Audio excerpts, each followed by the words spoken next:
Okay, welcome back, everybody. This is the Nick and Joe Show. I'm Nick, he's Joe. We're in the nation's capital and discussing pretty much everything that matters to you.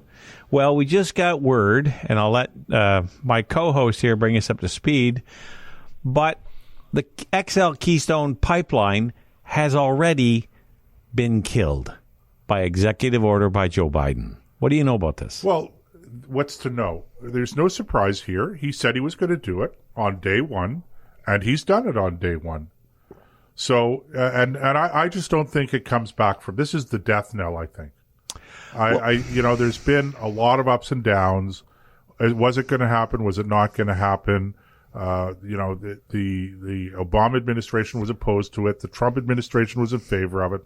They issued certain approvals. There's a certain amount of work that's been done on it, some investment, etc. But this is it.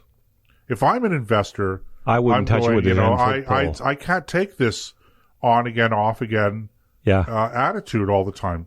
So that's it's a real problem, Nick. But look, you're going to hear the Premier of Alberta, Jason Kenney, whining and complaining about this.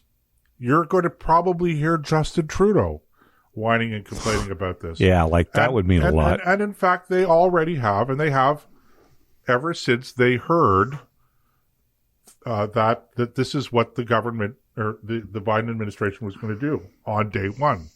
So this is what they were promising to do. So there were no surprises here. And we've been hearing from Jason Kenney and Justin Trudeau and other people in Canada and the political establishment. But here is, I think, the bigger question, Nick. The bigger question is, what do you expect? I expect him. You want the Biden administration to not cancel the permits for this mega project at the same time that your governments, and including the government in Alberta, are declaring a climate emergency. So, I mean, you're talking out of both sides of your mouth.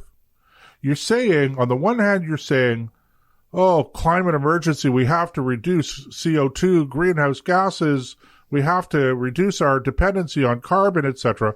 And in fairness, at least in the case of Alberta, that's probably what many people in the government are saying because, as I like to call them these days, pandering dandies, okay?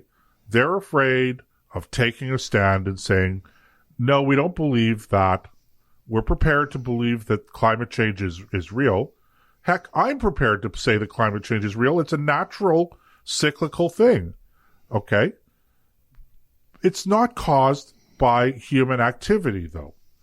And so why would you go out and talk about all of the things about carbon, about CO2, about greenhouse gas emissions, blah, blah, blah, blah, blah. And then when the Biden administration comes in, they actually take action consistent with the position that you've been arguing all along. And now you're upset. Now you're surprised. Now you're outraged. Well, there's a saying, right? The chicken's coming home to roost. This is the chickens coming home to roost. This is mighty big chickens. Well, it is, but that's, as we were talking about previously, Nick, before, you're running a country or you're running a province. That's not child's play. Well, I do know that I wasn't surprised by this. I just, it's not even the end of the first day. And it's already, I expected this tomorrow, maybe the next day. Certainly not day one. Here's what I think the Biden administration will accomplish, or what I see in the future for this president. He'll do everything he shouldn't do, and he won't do the things he should. He'll get it completely backwards, just like Trudeau is. And because they're cut from the same cloth. These guys wouldn't know an honest word if it jumped up and hit him, bit him on the end of the nose. They certainly have no interest in, and I hate this term, the greater good. They're not interested in anything but pushing forward a socialistic agenda right down the throats of everybody who who, whether they like it or not, that's the way it's going to be, and you better say thank you when I'm done shoving it down your throat. That's what this administration is going to do. That's what our administration is doing here in Canada. And every time you think there's a glimmer of hope, you want to talk about things that, I'm just so rattled. I'm even having trouble stringing sentences together. I just don't see an upside to this. I'm looking for the silver lining, and I don't see one. Nick is doing his Joe Biden impression right now. Yeah, that was Joe Biden. That wasn't me. I recorded that earlier. Having difficulty stringing sentences together. Yeah, well, that's the early onset of dementia. No. I don't know where dementia is caused by global warming, right? Well, so is everything else. Don't you remember when we had the hottest summer on record, but yet the U.S. didn't? And we had that border wall that kept all the air in Canada. Remember that? The temperature is rising in Canada twice the rate as the United States. That was it. I know.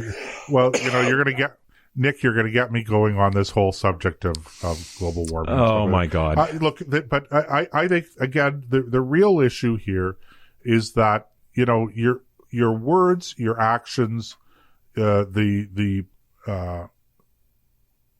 things that you're saying are going to have an effect.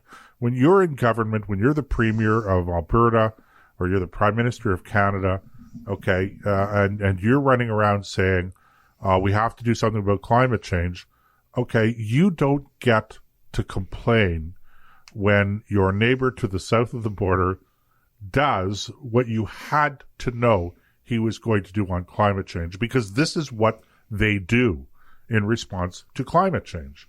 Okay?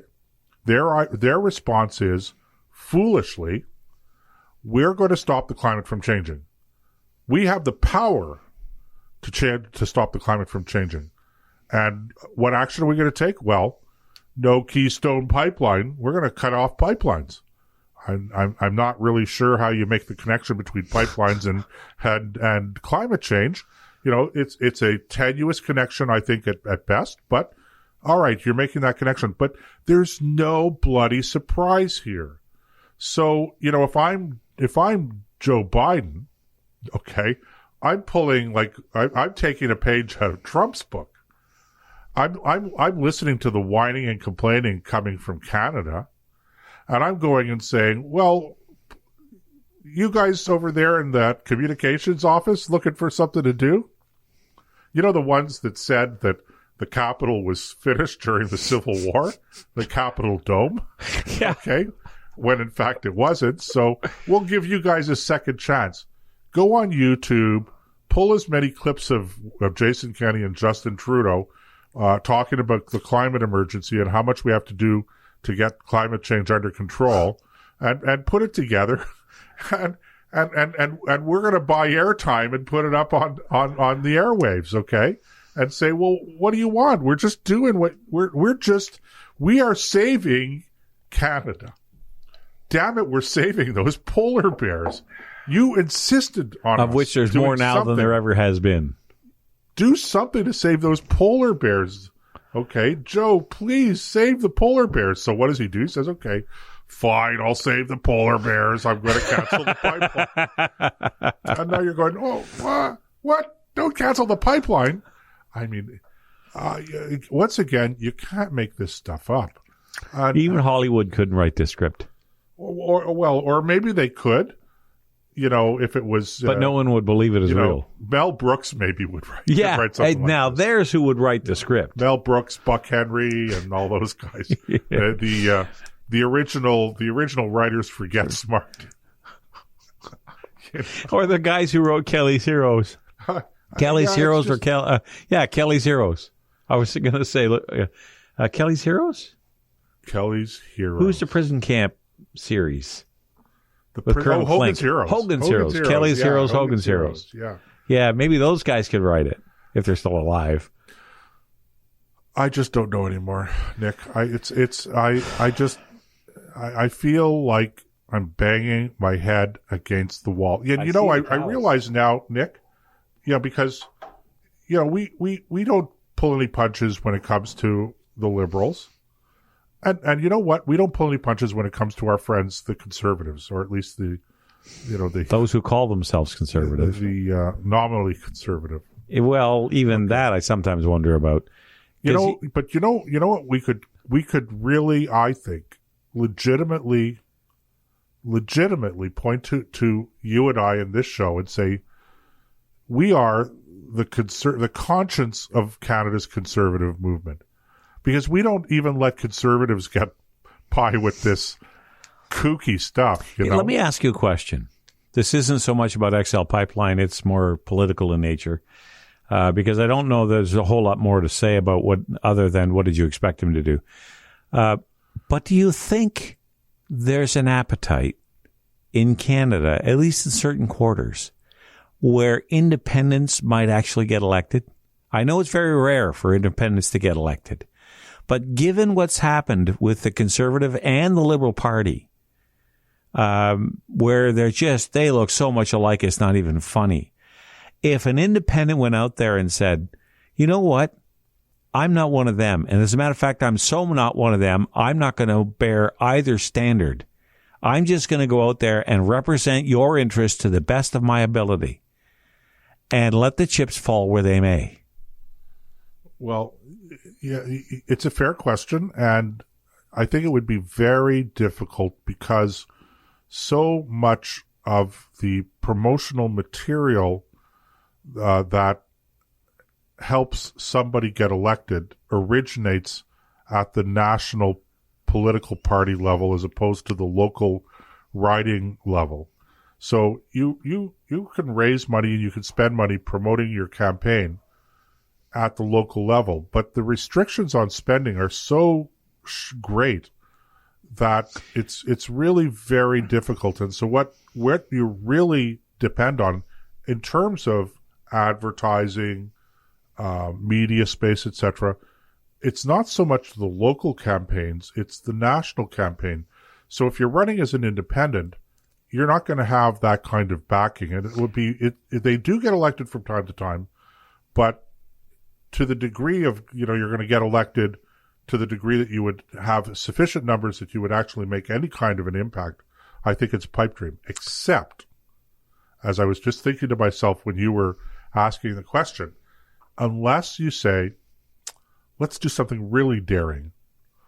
Let's create an independent party. Well, there are those who would say that the PPC is that party.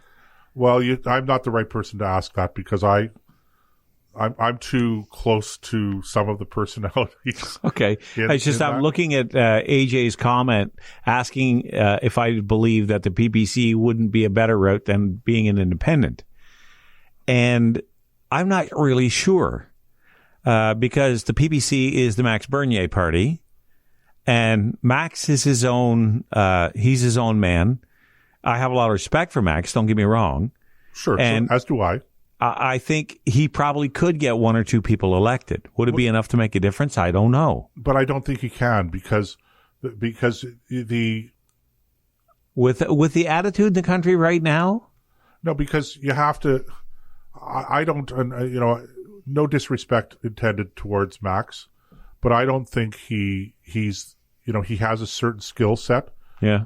He has a lot of talent. There are many great things about Maxime Bernier, but he's not a political organizer, and he hasn't surrounded himself with, I think, competent political organizers. And as a consequence of that, I think that there's a lot of potential with the People's Party, but I don't think that they're ever going to be, at least in their current form, they're ever going to elect anyone because they don't have their act together.